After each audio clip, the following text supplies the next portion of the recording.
Hello, my name is Michaela O'Brien. Welcome to the workshop, Your Eyes and Chronic Graft-versus-Host Disease. It is my pleasure to introduce you to our speaker, Dr. Katie Lewell. Dr. Lewell is a physician at Massachusetts Eye and Ear Harvard Medical School. Her specialty is ocular surface diseases and cataract surgery. For the past 8 years, she has worked closely with Dana-Farber Cancer Institute to detect and treat ocular graft-versus-host disease after stem cell transplantation. Dr. Lewell is the principal investigator on a recently completed phase 2 randomized clinical trial on a novel treatment for ocular GVHD. Her long-term goal is to form a patient-centered care system to best serve the BMT population. Please join me in welcoming Dr. Lewell. Hello, everybody. Hi, this is Katie Lewell. Thank you so much. Thank you, Sue, for inviting me. Thank you, Ms. Kayla, for moderating. I'm so excited to be back here after 2 years. And before this, I was listening in on Dr. Aluzzi's wonderful talk on GVHD in general. So if you haven't heard it, please go click and listen to it again after my talk. So some of you, I know you're there and you're my patients, and I know who you are. So I want to just give you a special shout out. Now I'm going to start my talk. So today I wanted to talk about what is ocular graft-versus-host disease and what do we see and what do you feel if you have ocular GVHD, the etiology of ocular GVHD, and the management. So after my talk 2 years ago, some patients told me, they said, your slides are scary. I feel bad. I put up scary pictures, but then I thought about it. I still kept a lot of the scary pictures because they are real. I hope to improve the awareness of what can happen with ocular GVHD, therefore promote our strong attention and our motivation to get early diagnosis and early treatment. So what is graft-versus-host disease? Like Dr. Aluzzi explained earlier, our patients, because of various systemic conditions, mostly blood cancer, they don't have a good immune system. So what happened is their own immune system gets wiped out, but a healthy donor stem cells gets transplanted into the donor's body. So the pink healthy cells are getting planted into the blue patient's body. And when they form a new system, alive and hard at work, they can defend you like your own immune system. However, sometimes because they recognize you as not their own, they recognize you as someone foreign, they might starting to attack you, sometimes in one organ, sometimes in several different organs. So that's why it is called, it's a graft-versus-host disease. Ocular graft-versus-host disease is quite common. Conservatively speaking, 40 to 60% patients after the allogeneic stem cell transplant would have it, but a lot of patients are actually underdiagnosed. So the real numbers can probably be higher.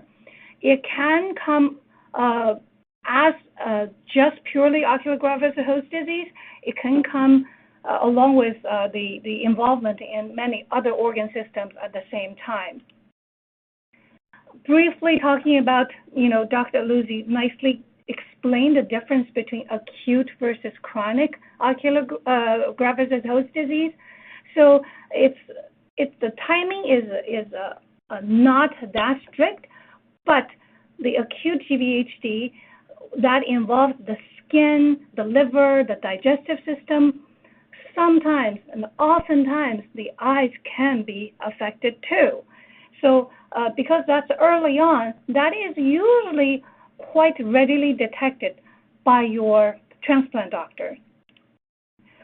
My focus of this talk, we're going to talk about the chronic ocular graft-versus-host disease, where most of you guys are already at home, already not seeing the transplant doctor that frequently. So oftentimes the occurrence of ocular graft-versus-host-disease has been reported to be between 5 months to 24 months, 2 years, after the stem cell transplant. But again, timing is not that strict. We did see ocular GVHD in the chronic form as soon as a few weeks after transplant. A lot of people are having other organ system involvement as well, so maybe the mild early symptoms they don't quite pay attention to until later it becomes quite bothersome. So when I see such patients in my clinic, oftentimes my first impression is when I walk in the room, I can't really see their eyeballs because they're squinting, or they wear sunglasses indoor, or they put their hands over their brows, and I just wouldn't know what color their eyes are because they're so uncomfortable. So I'm going to just talk about what you might see from outside in. Ocular graft-versus-host-disease involves mostly the ocular surface, meaning the part that you can see without any instruments, without special tools. So the eyelids can be red and swollen, can be crusting, hard to open in the morning. There could be the lid margin indicated by this blue arrow you can see. It's very raw and red, and there could be discharge, foam or mucus discharge in the corner of the eyes. And inside the white lining, the conjunctival lining of the eyes, can be easily missed when things are actually happening. This is a quite normal looking eye, and the patient isn't that uncomfortable. But when I flip their eyelids, you can see those almost bloody blisters mixed in a patch of very raw surface. So the surface is not smooth. The surface is raw, just like when you have an ulcer inside your mouth, that looks like that. And then these going on to form scars. So this is a fibrotic process, similarly to the process Dr. Luzzi discussed in other systems. When these fibrosis happens, if you look at the color pictures, they can be different extent, how much fibrosis, how much scarring there is. What we cannot see at home, special tools can show you in the black and white pictures, are oil-making glands. These are called the meibomian glands. They make oil that we need in our tears. And these glands are getting destroyed by the scarring process as well. So the tear glands, we can't really visualize them, but the tear glands at the same time are getting destroyed and they make less tears. The eye's getting really dry. The very dry eyes would have a lot of tiny scratches. I call them tiny scratches on the surface. Our special dye and the special light can bring out all these green dots. That's what I use when I examine you in clinic. I put those drops in is to visualize these tiny, tiny thousands of scratches. That's indicating the eyes are really dry. When the eyes are dry and it wants to heal, it wants to fix those tiny scratches, sometimes the cells don't do what they're supposed to. They end up forming strings and clumps, and those are extremely painful. They cause you to having a lot of light sensitivity and the difficulty opening eyes. Those were tiny scratches. Those were relatively easier to heal once we catch it, once we put you on the correct treatment. But if many, many tiny scratches, they become big scratches and become breakdowns, it's much harder to heal. For example, the previous picture showed the little bit thinning, and now this picture shows that there's really a hole starting to form inside that purple circle. So the cornea can melt when it starts to thin. And in this, I did a surgery here. I took a donor piece of cornea and sewed it onto that eye. All looks pretty good at this point, right? But then the same graft, as you can see in the first picture, that can start to melt again. This green area is showing the new melting that's adjacent to that little patch I just put on there. This was weeks after the first transplant. And then I had to take that out. I had to put a much bigger transplant there. This process actually keeps going. This patient, as we speak, actually, this nicer looking big transplant had actually melted again, and I did another procedure to try to patch it up. So once this happens, it's really not good. All right, so enough scary slides. What can we do about it? So we want to understand what the problem is.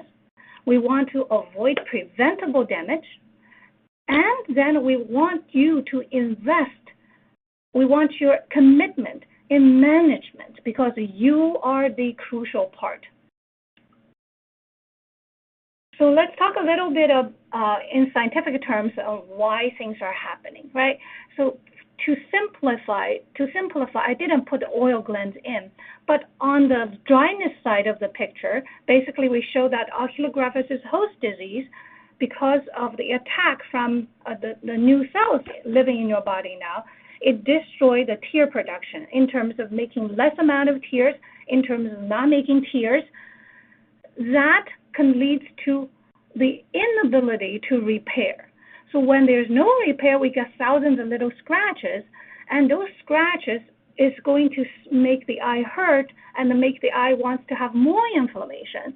More inflammation would destroy these organs a little more, and it causes more scratches, so on and so forth. So we start this vicious cycle. So if we don't stop the vicious cycle, it's just going to keep going to the point of no return. So the number one question I get asked in clinic is, how long do I have to deal with this? When is this going to go away? Am I ever going to be better like normal again? So let's think about it. We talk about these pink cells are getting into your body, and they do crucial stuff for you, right? They fight COVID, they fight flu, they fight infections and other things. But as long as they're alive, they have the potential to attack you. That's why to treat graft-versus-host disease, not only the ocular ones, we have to manage them. We have to control them, don't let them burn too much, but we have to keep them alive so they do their job. All right, so coming to the point, what are the avoidable harms that you can avoid? You can start now, start today. For example, do not wear regular contact lenses. I say regular contact lenses because we do have special contact lenses that I'm going to talk about later. Those are therapeutic. Do not rub your eyes. Your eyes are very delicate, particularly when they're vulnerable. So do not rub your eyes.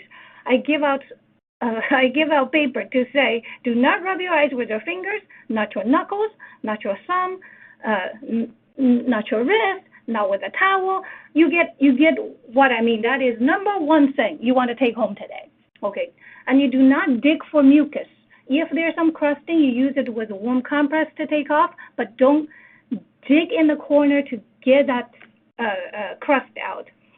Do not use redness relievers like Visine, Opticon A, Navcon A, because those actually make the eyes more dry and they don't solve the problem. Do not use allergy eye drops like Aloe, Zaditor. Your itchiness is from those surface damages. Early on, they're not painful. They could be itchy. They could be irritating. But those drops do not help the problem. And do decrease screen time and use tons of breaks if you're on the screen, if you're reading a book.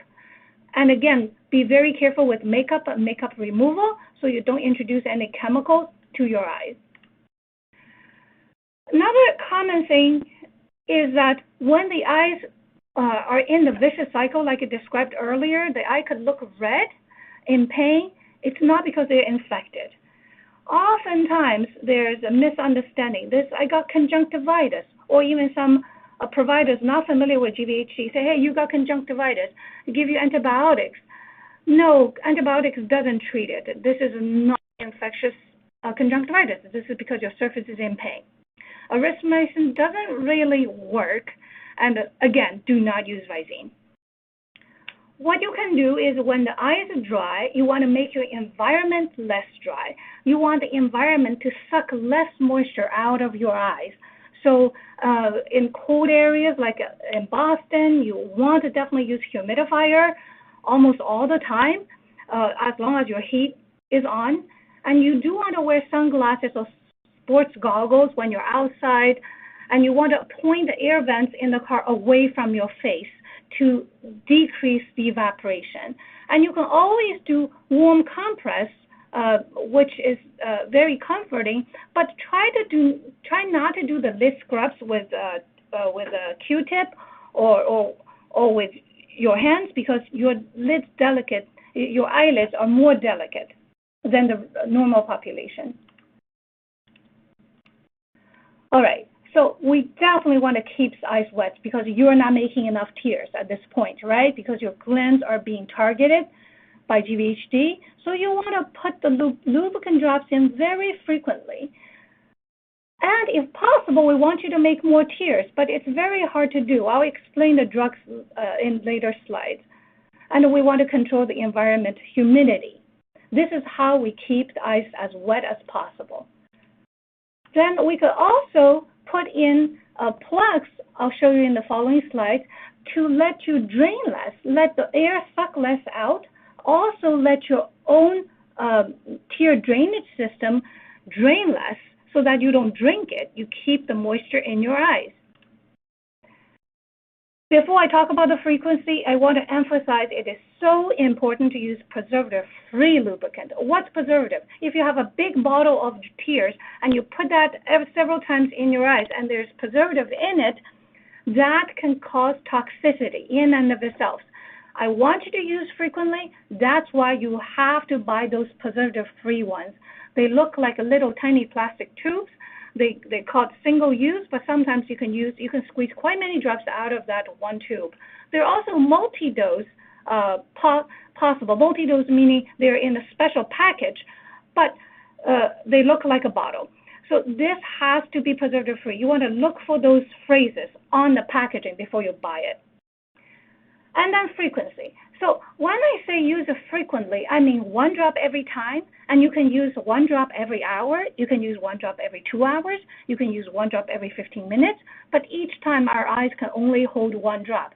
So if you put 8 drops in at the same time, you're basically washing your face. You're not helping your eyes. So frequency is important. Whether recap or not, if you can keep it clean, I would say use 1 tube, at least use it up in half a day. Don't carry it everywhere and let it go bad. At night, you can use ointment, but again, same thing. You want to look for preservative-free. The ointment is a little thicker. If you put some in your eyes before you go to bed, it might keep you more comfortable overnight. Okay, make more tears. So Restasis and Xiidra, they're very famous for the general dry eye population. They're supposed to have you make more tears.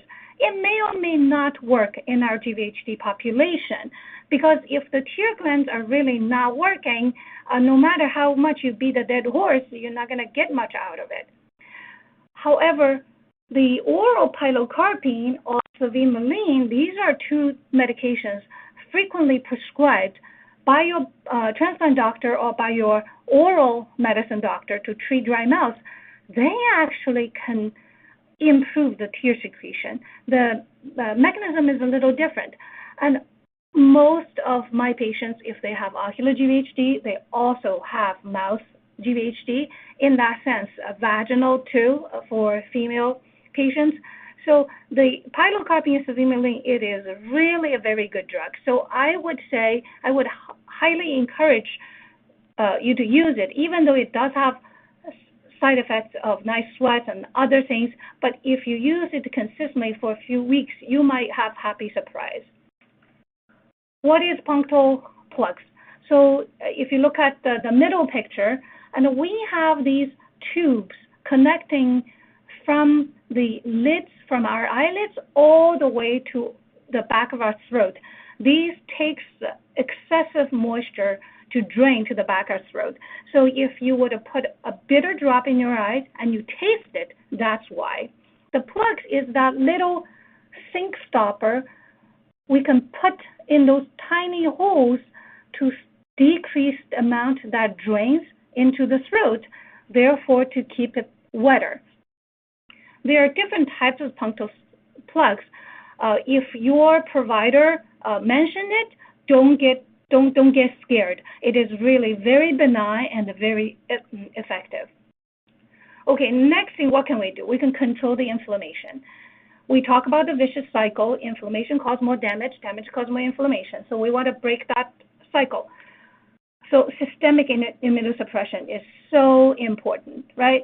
The steroids, the tacrolimus, sirolimus, and the new drugs like the Jakafi and the Rezurock, those are all great agents. They give your total body a suppression of your superactive immune system, and it will work for your eyes in some capacity. They wouldn't target your eyes, but they would help with your eyes. So when you are getting tapered off, particularly at lower dose or getting off those dose, and you notice some change in your eyes, you want to think about it. You want to think about it when the strong hands putting on that activity gets lifted up or removed, then the activity could start burning again. So you want to tell your provider something is happening.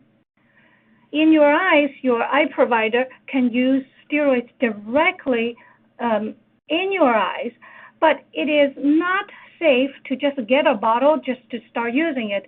The steroids have to be monitored because you cannot go up and down as you like. It can cause severe trouble if you are doing, say, 4 times a day and you stop altogether. Or if you just keep using 4 times a day for 2 months and your eye pressure might get high. So when you're on steroids, you have to see your provider on a regular basis to monitor possible side effects. One very, very good treatment of the eyes is serum tears. What is it? So we talked about the preservative for artificial tears, right? So that's man-made lubricant. If you put a drop on your finger, it's kind of a slippery. But it doesn't have any nutrition from your own body. It's basically just a chemical. But serum tears is when your blood is drawn from your arm and the blood cells get spun down and the red cells get thrown away, but that straw-colored serum are put back in your eyes as lubricant tears. These are called serum tears. So they not only give you moisture, but give a lot of nutrition back to your eyes. So that is a very, very helpful treatment for your dry eyes. The therapeutic scleral lenses. So these are not the regular soft or hard contact lens that I told you not to wear at the beginning of the talk.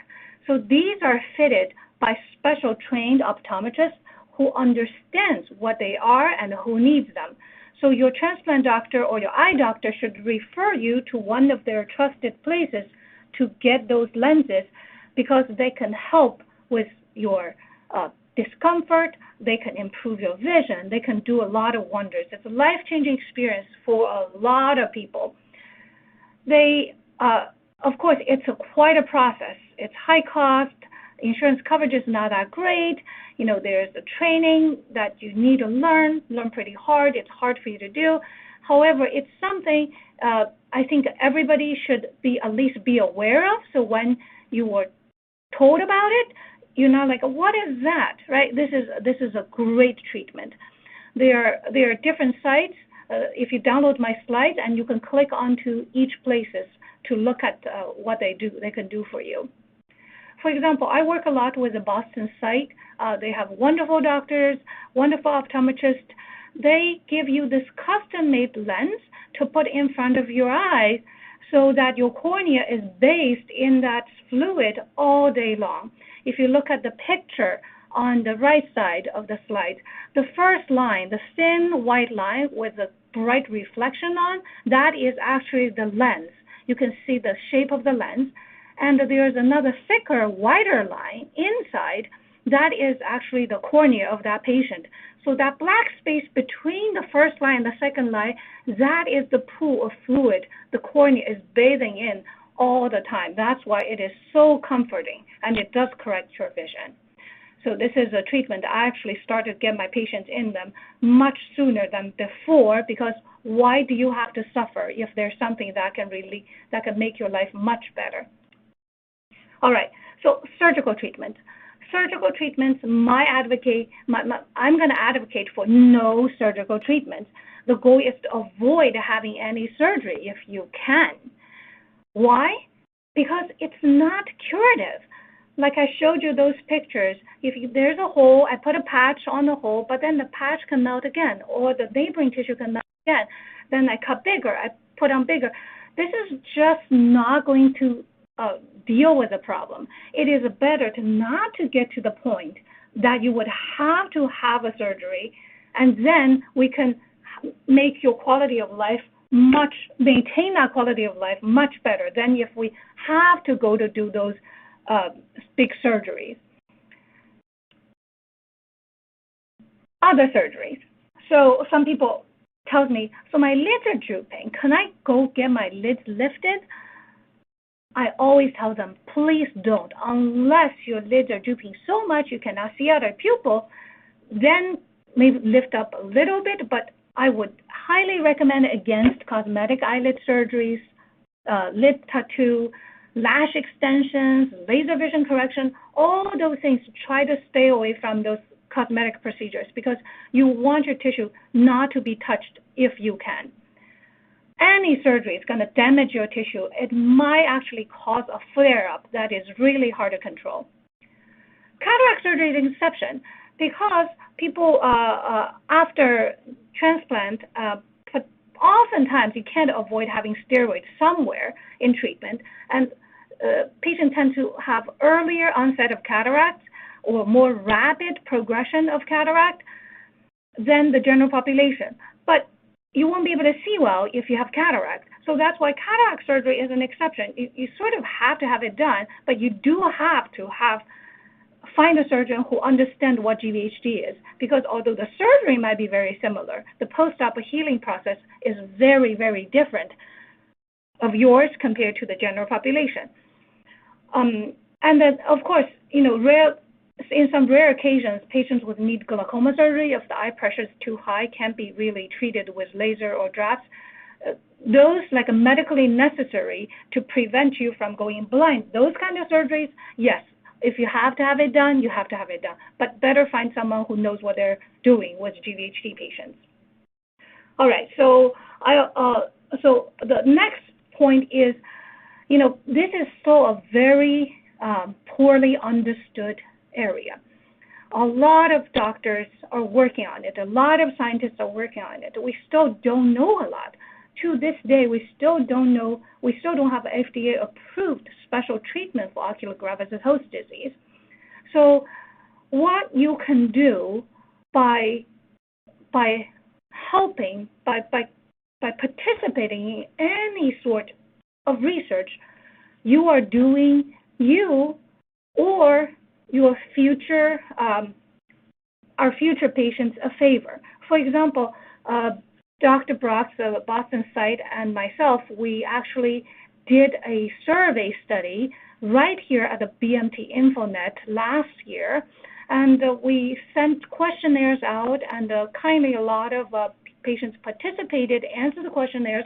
We summarized it, and we wrote a paper. There are 2 papers actually just getting published right now, and it helps our understanding. So it doesn't mean you have to participate in clinical trial. You should if you can, but even in other ways, participating in research really is going to help this field going forward. Now, about yourself. What can you do and what should you do for yourself, right? I know you are very, very overwhelmed, you are very tired, you are hurt, you're fed up. I have a huge patient population, so at any given moment, I have several of them actually in the hospital from all sorts of complications, sometimes recurrence and sometimes GVHD needed treatment. It's very debilitating, and even those ones who are not in the hospital, you have lots and lots of clinic visits to go. You have to see the skin doctor, you have to see the mouth doctor, you have to see the lung doctor, and you might live 2 hours away from the hospital. So each time it's a whole day and you're exhausted when coming home. And your loved ones, the ones who are taking care of you, it is so tiring. We know. We do know that.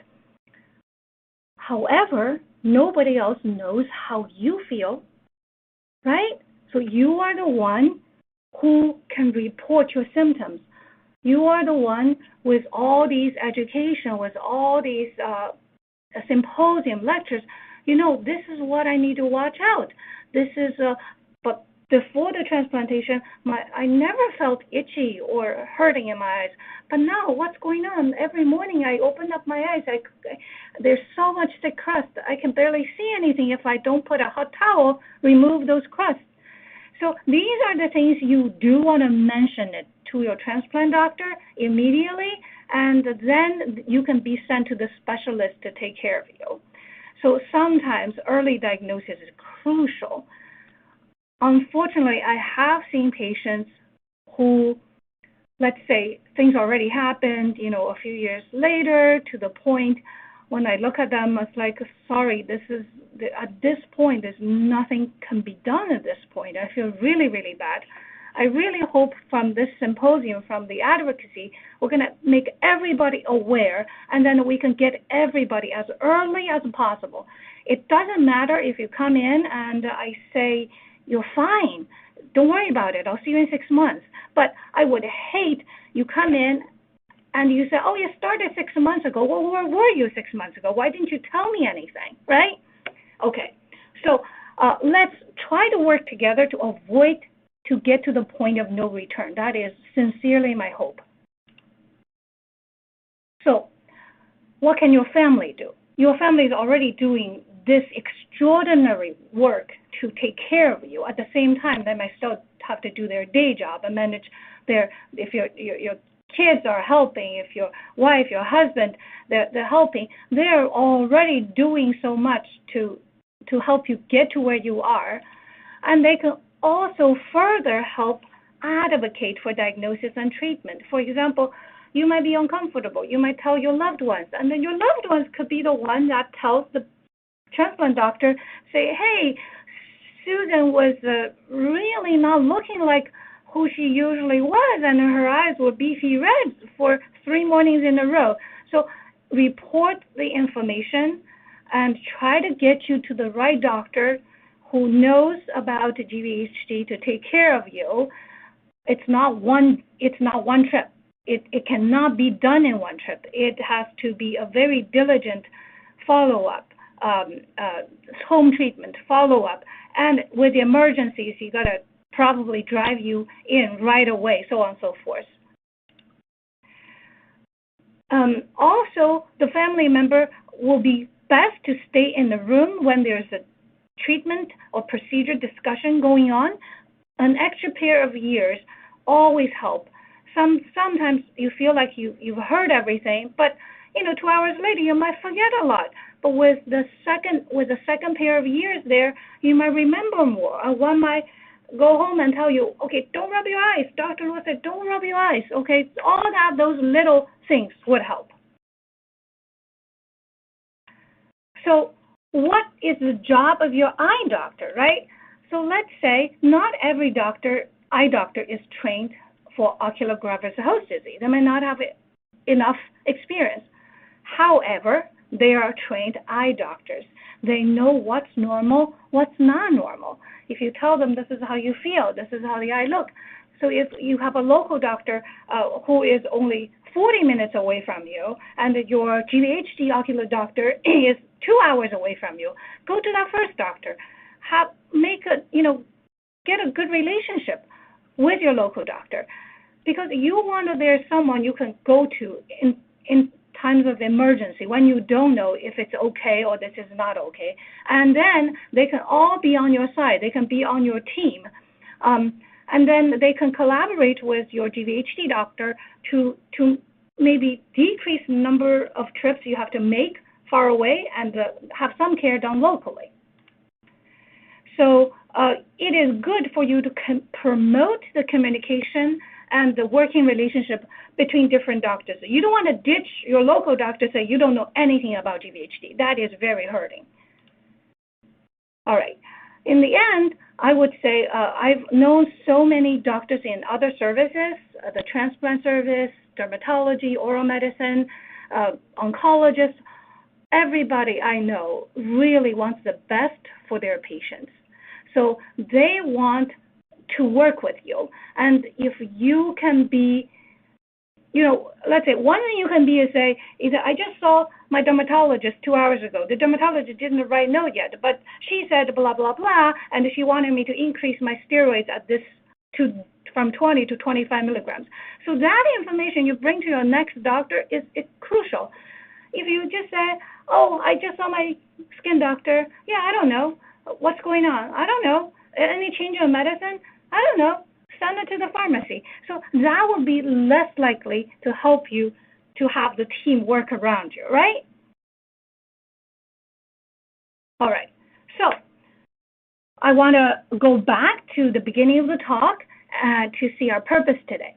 First, I hope my talk has helped you understand the problems, right? What was the etiology of ocular graft-versus-host-disease? And the second, remember, there's things you can do at home starting today to avoid preventable damages. And third, I want you to get on the team. The team is for you. It's we and us all working together for you to make your life better. Thank you very much. This is my talk. I'm happy to answer questions. Thank you, Dr. Luo. This is an excellent presentation. We are now going to move into the question and answers part of this presentation. As a reminder, if you have a question for Dr. Luo, please type it in the chat box on the lower left-hand corner of your screen. The first question is, I'm on Jakafi 5 milligrams a day. My eyes have gotten worse when I went from 10 milligrams to 5 milligrams. The corneas look good, but they're dry and painful. I'm afraid that my eyes are going to get worse. I'm 4 years post-transplant. My physician wants to wean me off Jakafi and manage my eyes topically. Your thoughts, please. Okay, so this is a frequent condition. When any immunosuppression gets weaned off, one might see a flare-up of local organ involvement, including the eyes.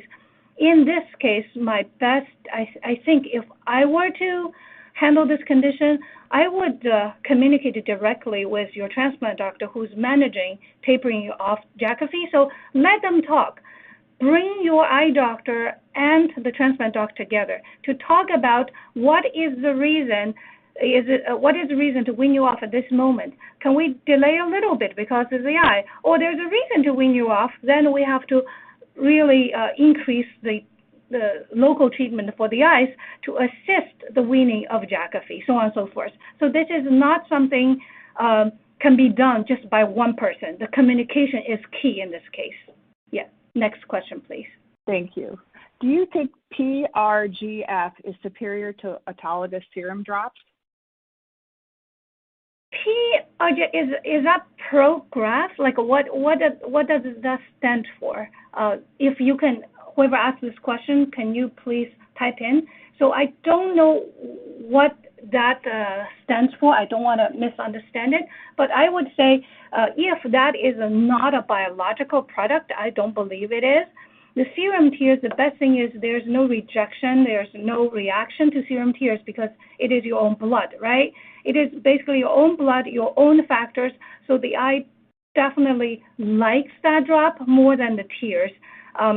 It is time-consuming to go get your blood drawn all the time to get it made, but when you can have it, I would say serum tears is probably the best natural occurring, right? This is a natural occurring fluid you can put in your eyes. Another patient asked, I frequently often have strands of mucus that cross my pupils, affecting my vision. What's the safest way to remove them? Very good question. So yes, so mucus formation. So when the eyes are not comfortable, the defensive mechanism of the eyes is to make a lot of mucus. It wants to make that sticky stuff cover the surface to ease the pain. So the sticky stuff forms those strings, and they can block your vision. They can accumulate in the corner, and nobody likes them.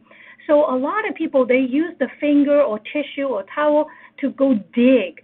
So when you dig, you can pull out that long string, right? And that's very satisfying at the moment, but before you know it, half an hour later, another one's coming in. So this behavior is actually called mucus fishing. It's a very bad behavior because the very fact that you are picking that is stimulating the tissue inside to make more. So you'll never get to the end of it, never. What I tell my patients is to sit on your hand. You do not touch the mucus. If it's blocking your view, you put the preservative-free artificial tears in, sort of to wash them from the middle to the corner, and they're going to accumulate in the corner. I say once a day, when you do your warm compress, when the towel, you put it near the corner without digging, you just touch it, and the mucus, if there's enough, it'll come off with the towel, but you're only allowed to do that once a day. And nobody cares how you look with that mucus in there. You have to stop digging. Stop digging is the only way to stop it from forming. And I've done so many times with so many of my patients, I know it works. But if, say, you're good for a week, you start digging on the 8th day, sorry, it'll come back. Okay, so let me just answer the previous question. So that says it's a plasma-rich growth factor. Yes, so that is a synthetic sort of nutrition-containing drop. It is very good. It is very good in the sense is that there's a recombinant growth factor put in there. However, I don't know there's a head-to-head study of that growth factor tears compared to own serum tears. Which one is better? And I don't know the insurance, how much insurance is going to pay for that. This probably the best way is to try both and use whichever one you like more. Yeah, next question, please. Okay, this is a question about pain management.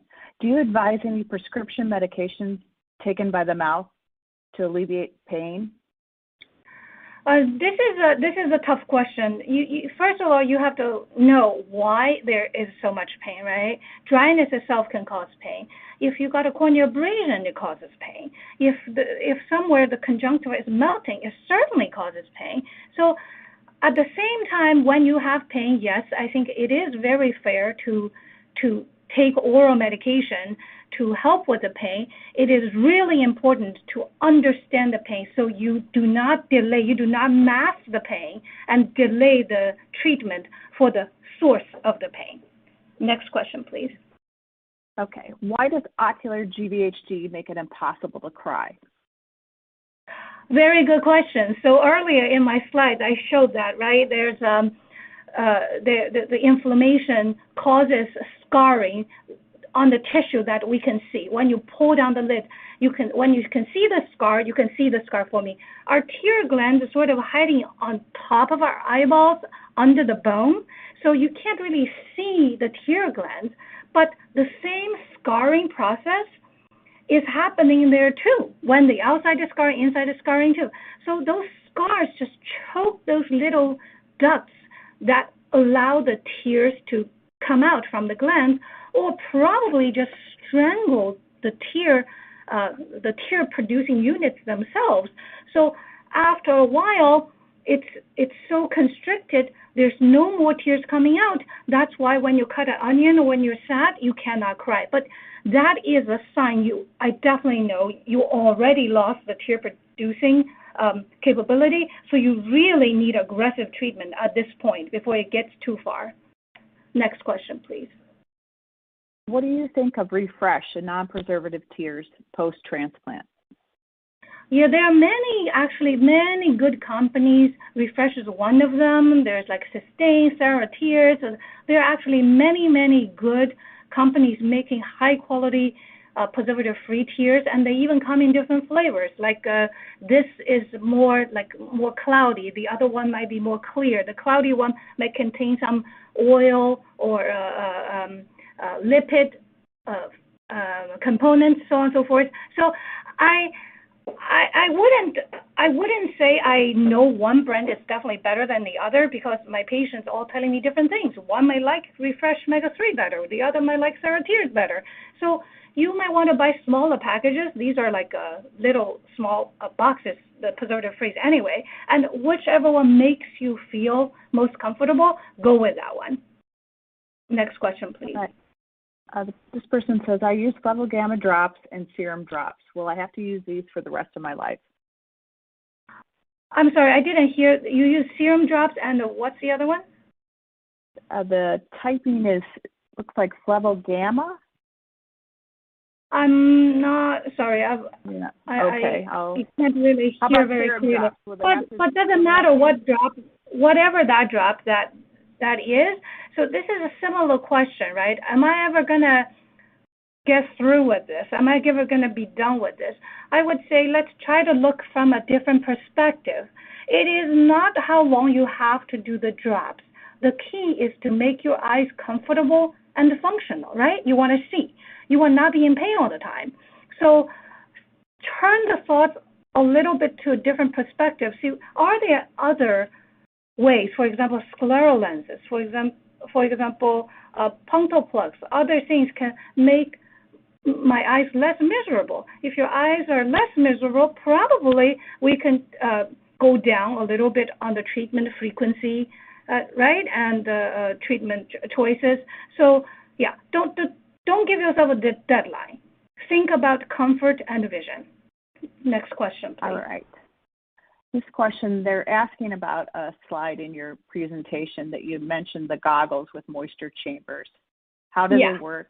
Can you wear them while you sleep?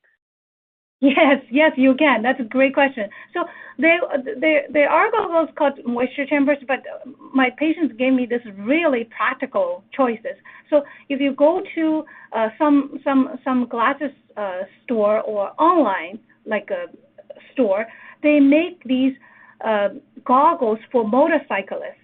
So because they ride at high speed, so these goggles are designed to have a pretty wide rim and they seal pretty well. So they are not watertight. If they're watertight, it's too foggy, you can't see. But they are fairly wide and sealed fairly well. So if you wear those, the moisture that's coming out from your eyes actually forms a little mini moisture chamber. And I do have patients sleep in them, and they think it works pretty well. So just go onto Google and search for Rider sunglasses or Rider glasses. You'll see. Okay. Next question, please. This person says, I have chemosis in my left eye. Is this caused by GVHD? I do have very dry eyes. Depends. A common thing I see with chemosis is if someone's on a pretty high dose oral steroids for a while. Say you've been on 30, 40 milligrams pred for a while, and the chemosis can definitely happen. This is water retention, just like other puffiness, the rest of your body. It's the same thing. So if it's not that reason, why do you have chemosis? I think this is a really good question to study. Some people have abnormal lens vessels and make it look like chemosis. So without knowing why you have this in that particular eye, it's hard to answer this question. But you should work with your eye doctor to look at it. Next question, please. You mentioned the 3 eye centers that you're aware of and that you work with. I live in another part of the country. How could I get a list of ocular GVHD doctors? I think actually, Michaela, I think your the BMT InfoNet, you have a resources similar to tell your patients about the subspecialty providers around the country. Am I right? Yes, we do have a GVHD directory. I just thought this person was looking for if maybe you knew of something that a resource that we didn't have. I think if anything, your resource is probably more complete than mine. Yeah. Great. Okay. Next great. question, please. What's your opinion of using saline flushes? Saline flushes, you can, if let's say you got a piece of hair stuck in there, or you got a mucus strand you want to flush out, I applaud you if you use saline instead of using your hand to dig. But other than that, there's really no utilization of saline. Saline cannot be used as lubricant, okay? So if you already wear the specialty scleral lenses, saline, you put the saline in there to fill the reservoir. But like if you don't wear scleral lens, or if the scleral lens is already in your eyes, your lubrication has to be the lubricant, has to be the preservative-free lubricant. It cannot be saline. It's not a lubricant.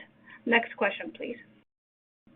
Would consuming foods rich in high in omega-3 fats be beneficial, such as salmon, avocado, those kind of things?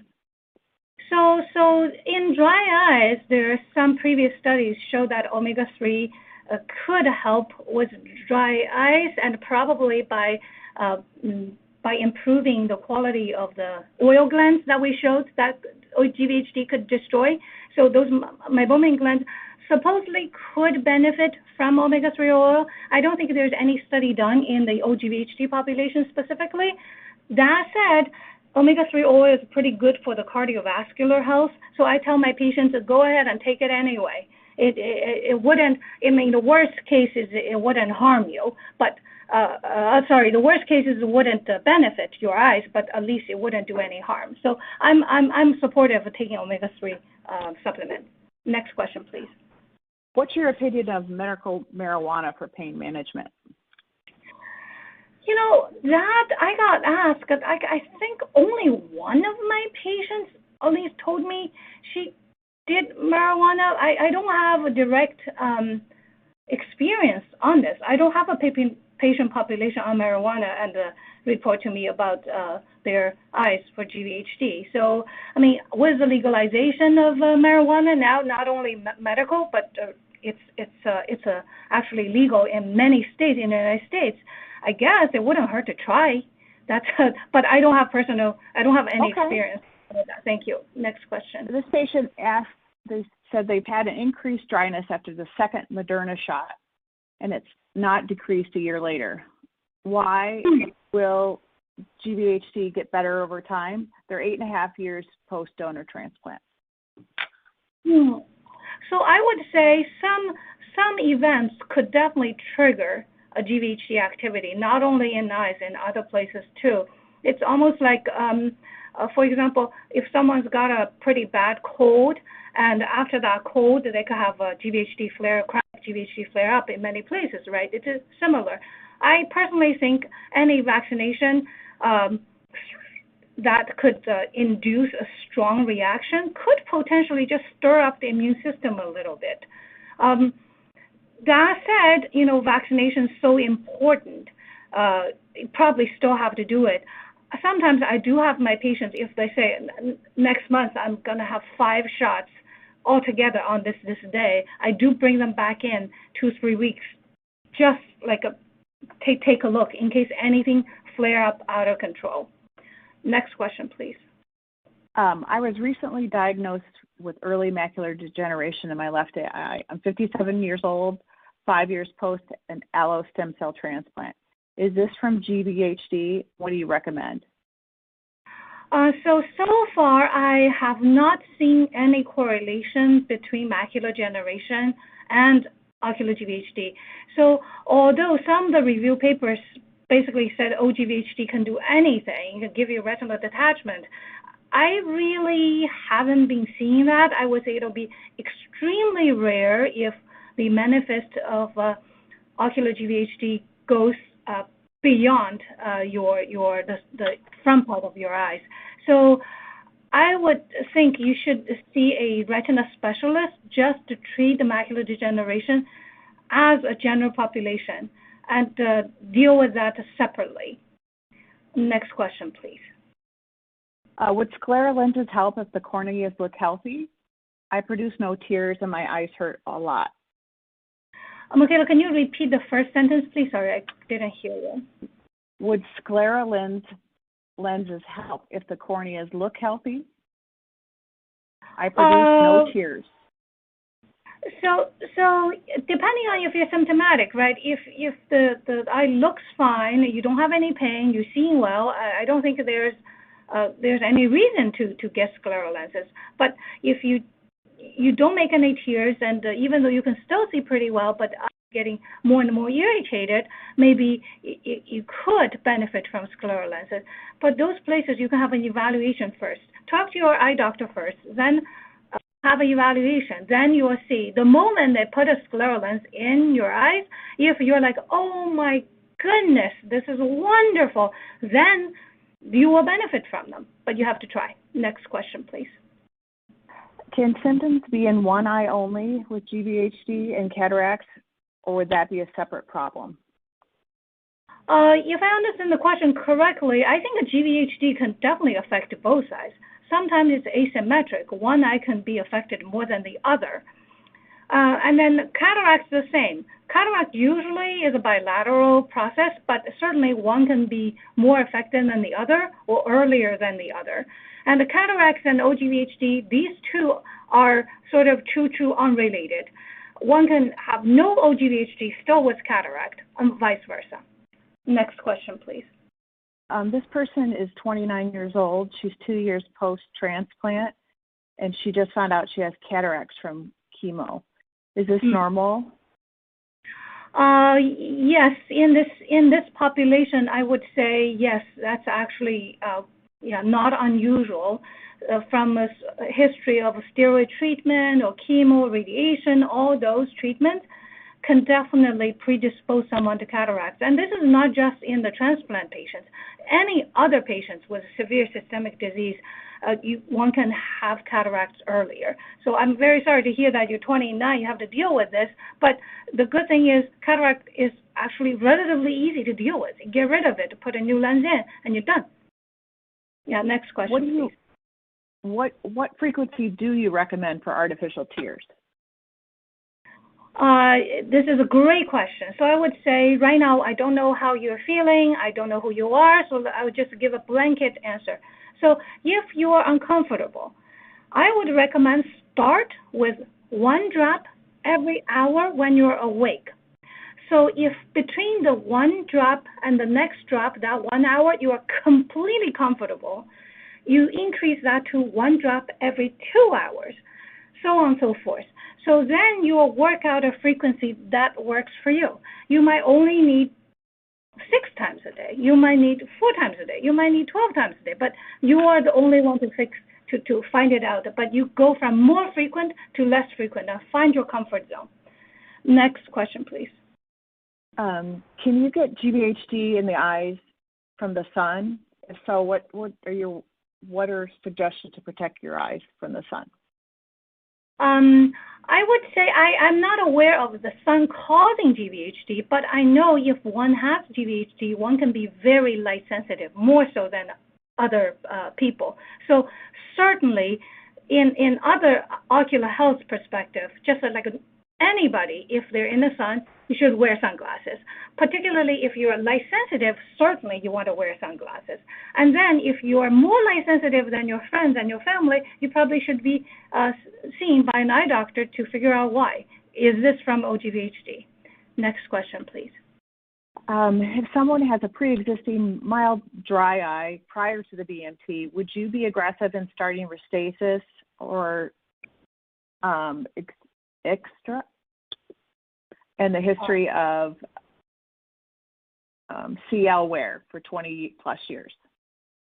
All right, so we're running out of time, but I would say that there was a paper showing that pre-treated with Restasis for the population before the transplant actually made their incidence of OGVHD smaller afterwards. So starting treatment early if you already have GVHD, that is a great idea. At that time, Restasis probably would still work. Okay, this looks like it's the last question. We have time for one more question. What are the side effects of Salogen? It's a medication for dry mouth and eyes. Yeah, it's Pilocarpine. Salogen is Pilocarpine. So it gives you nice sweat and or cold sweats. That's the biggest side effect. So people tell me they're drenched in their sweat if the pills work. But on the other hand, if it makes you sweat, it might make your mouth watery and might make you make more tears. So adjust the dosing and the frequency and the when in the day to take it, and maybe stage a shower an hour after you've taken the pill, so on and so forth. Try to manage it. I think it's a great medication. Thank you. On behalf of BMT InfoNet and our partners, thank you, Dr. Luo, and your very helpful remarks. And thank you, the audience, for your excellent questions. Please feel free to contact BMT InfoNet if we can help you in any way, and enjoy the rest of the symposium. Thank you.